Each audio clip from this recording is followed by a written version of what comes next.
শুশুনিয়া পাহাড়ে পড়ল seed bomb. Bankura জেলার শুশুনিয়া পাহাড় রাজ্যের পর্যটন মানচিত্রে অন্যতম পরিচিত নাম। প্রাকৃতিক সৌন্দর্যের কারণে পর্যটকদের কাছে পছন্দের জায়গা এই পাহাড়।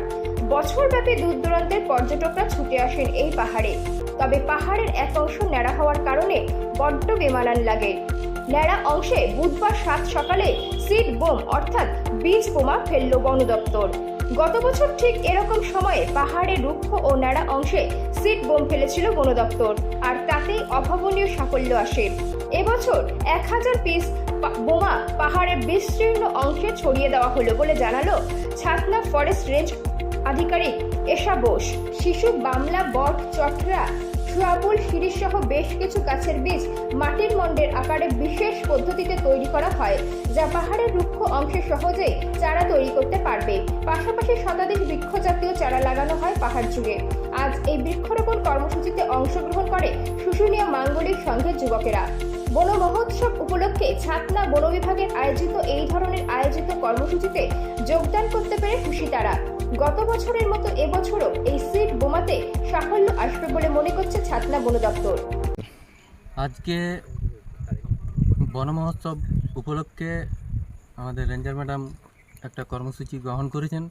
শুশুনিয়া পাহাড়ে যে সকল রুক্ষ জায়গাগুলো আছে সেগুলো যাতে গাছ তৈরি হয় সেই জন্য সিড বোম এখানে বিভিন্ন জায়গায় ছড়ানো হয়েছে এবং ছোট ছোট চারা বিভিন্ন মাটির সঙ্গে যাতে লাগানো যায় আর কি, মানে সেগুলো যেমন তৈরি হয় সেগুলোর জন্যে সব জায়গায় কুড়ে করে একটা করে গাছ আমরা লাগিয়েছি।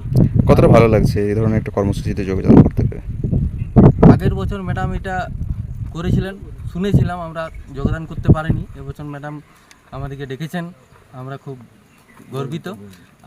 আমাদের খুব ভালো লাগছে যে এরকম সকালবেলায় উঠে পরে পাহাড়ে এসে একটা ভালো কাজের সঙ্গে আমরা যুক্ত হতে পেরেছি। আমাদের সকল ক্লাবের ছোট ছোট ভাই দাদারা ক্লাবের সবাই এসছে। কি নাম আপনার? আমার নাম দীপ কর্মকার। আজকে ছাতনা রেঞ্জ আর আমাদের শুশুনিয়া মাঙ্গলিক সংঘ বন মহোৎসব উপলক্ষে আমরা অ্যাকচুয়ালি পাহাড়ের যেসব জায়গাগুলো আছে সেই জায়গাগুলোতে আমরা অ্যাকচুয়ালি সিড বোম ছড়াচ্ছি, কিছু গাছও লাগাচ্ছি এই রুক্ষ জায়গাগুলোকে ঠিক করার জন্য। আমরা শুশুনিয়া মাঙ্গলিক সংঘ যোগদান করেছি। আর এই যে সিড বোমগুলো ছড়ানো হলো এগুলি নতুন চারা হয়ে এই রুক্ষ জায়গাগুলোকে আবার সবুজের রূপান্তর করবে এই আশা রাখছি। কতটা ভালো লাগছে এরকম একটা কর্মসূচিতে অংশগ্রহণ অনেক করা? ভালো লাগছে। আমরা তো বরাবরই গাছ লাগানোর ব্যাপারে সবসময় থাকি, হ্যাঁ, তো অবশ্যই ভালো লাগছে। কি নাম আপনার? সুকান্ত কর্মকার। আজকে আমরা আগের বছরের মতন শুশুনিয়া পাহাড়ে যে বীজ বোম ফেলেছিলাম সেইটার সাকসেস যেহেতু পেয়েছি, তো আমরা এইবারে আবার লার্জ স্কেলে আবার সেই বীজ বোম ফেলছি এবং কিছু কিছু চারাও আমরা শুশুনিয়া পাহাড়ের যে খালি জায়গাগুলো আছে সেইখানে রোপণ করব, কারণ আমাদের বন দপ্তরের এখন বন মহোৎসব চলছে। সেই উপলক্ষেই আমরা আজকের দিনটা বেছে নিয়েছি এই কর্মসূচি করার জন্য। এইবারে আমরা মোটামুটি 1000টা মতন বানিয়েছি, হয়তো আরও বানাবো ভবিষ্যতে। মানে এই বর্ষাকালটায় আমরা টার্গেট করেছি, মোটামুটি রেগুলার বেসিসেই আমরা একটু এগুলো নিক্ষেপ করব এবং পরিচর্যাও করব, যেখানে যা গাছ চারা উঠবে বা কিছু সেগুলোর পরিচর্যাও করব। এবারে এটা ব্যাপারটা একটু লার্জ স্কেলে করার ইচ্ছা আছে। কি বীজ দেওয়া হয়েছে এই সিড বোমে? একদম দেশি যে বীজগুলো আছে বা যেগুলো পাথুরে জায়গাতে তাড়াতাড়ি বাড়বে বা পাথুরে মাটিতে শিকড়টা যে বীজগুলোর মানে যে গাছগুলোর শিকড়গুলো তাড়াতাড়ি ধরতে পারবে, যেমন বট, অশ্বত্থ, শিশু, ওই ধরনের গাছই আমরা বেশি এইবারে ব্যবহার করেছি। বিশেষত বট গাছটা এবং জোর গাছ যেটা, এই দুটো গাছই আমরা বেশি ব্যবহার করেছি। এটা আপনারা জানেনই, বট অশ্বত্থ নিজেরাই মানে এক একটা গাছই এক একটা বাস্তুতন্ত্রের মতন আর কি কাজ করে। মানে ওই একটা গাছকে কেন্দ্র করেই প্রচুর জীব বৈচিত্র্য আমরা দেখতে পাই, সে একটা পোকামাকড়ি বলুন কি সাপ বলুন পাখি বলুন। এবং এই গাছগুলোর একটা মানে ধর্মীয় ইম্পর্টেন্সও আছে, চট করে লোকজন এই গাছগুলোকে ক্ষতি করে না বা কাটে না। তো আমরা ওই জন্য এই গাছগুলোকেই এবারে বেশি টার্গেট করেছি, যাতে এদের সার্ভাইভালটা আমাদের থাকে আর কি পাহাড়ে।